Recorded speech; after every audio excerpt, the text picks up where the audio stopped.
In September 1996, Transformers released a new TV series titled Beast Wars, or if you're Canadian, Beasties Transformers.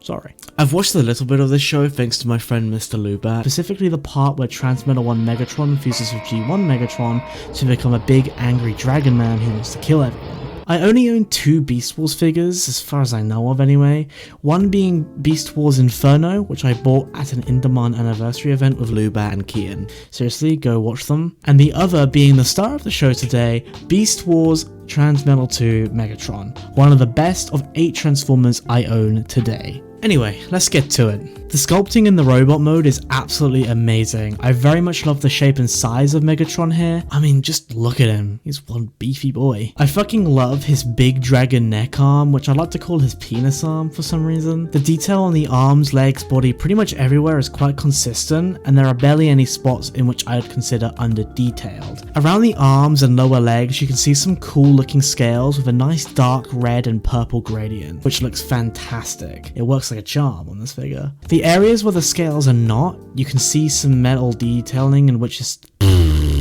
standard on most Transformers. You know, part of me thinks they ran out of ideas here. The gold on his claw nipples, spiky toes and penis arm is a very nice touch and works extremely well in contrast with the red and purple. The overall material used for Megatron, however, is a little bit weird in my opinion, as it seems to be almost a rubbery plastic. This is probably because in some areas you need to bend the plastic a little to transform the little guy. I also really like the orange plastic thing in the middle of his chest. It looks cool, or fire if you want to remain on theme. On the back of Megatron, you have a nice view of his big, scrumptious wings. You thought I was going to say something else, did you? These wings are made out of a transparent orangey yellow stencil material, which is very nice on this mold. It gives the wings that certain look I just can't describe. Something I haven't noticed until now is the details on the wings themselves. They carry over some nice scaling and metal prints on the back. It's also nicely followed up by a nice purple to orange gradient on the top of the 2 wings. On the back, you can see Megatron's ponytail, which has some awesome coloring and details.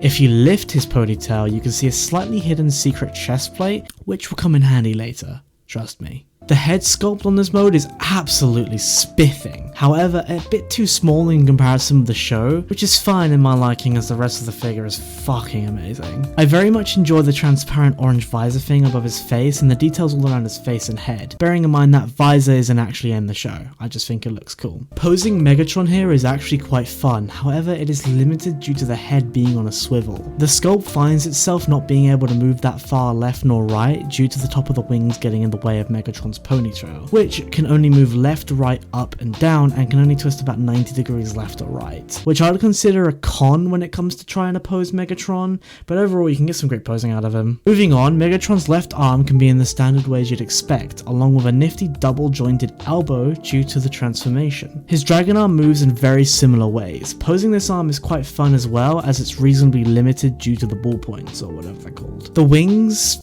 thing can move back and forward, and the stencil wings themselves can move up and down, making some great poses with the wings being out. The very top of the wings, you know, the spiky parts, can move side to side, and that's pretty much it for the wings. The legs have their own little, what I would call ratchet joints when moving them up and down from the waist. However, my mold has a looser leg in comparison with the other, but it's not that noticeable. The knee can bend pretty nicely past 90 degrees, and the feet have their own left and right movements for better posability, and those lovely shins can move inwards for the transformation. The feet can also move up and down for dragon posing, which I've forgotten what that joint is called. I wish I had the level of posability to be able to transform into a dragon. Speaking of dragons, here's the alt mode. What the fuck is wrong with me? This thing is so satisfying to transform for me. I love how he goes from this to this. As you can see, those golden claw nipples I mentioned earlier turn into his little T-Rex arms, and that secret chest plate from his back turns into the dragon's chest. The underneath of his neck is painted a nice golden color to match all the golden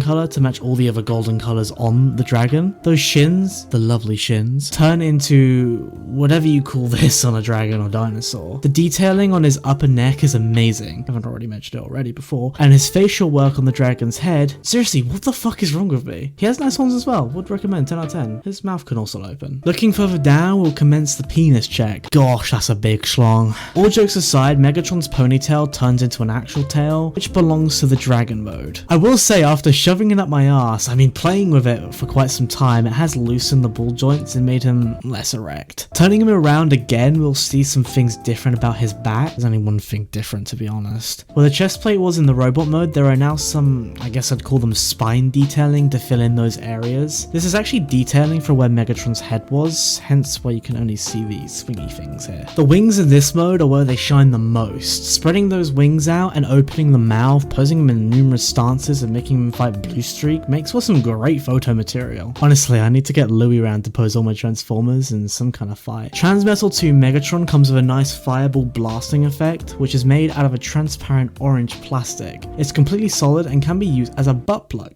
Ooh. Ah! This lovely accessory can fit in the dragon's This lovely accessory can fit in the dragon head's mouth to act as an action prop. It can also be placed in the robot mode's hand to act badly as a club. It doesn't look that great. My humorously favorite thing to do with this prop is to make the dragon mode hold it like it's some kind of sword holder or something. Anyway, I believe that's all I have to say about this figure. It's by far one of the best figures I own out of my full collection, and I'll definitely recommend picking one of these guys up when you get the chance. Bargain Max has them cheap in the UK. Also, please let me know how you liked this video. I know it's different from the rest.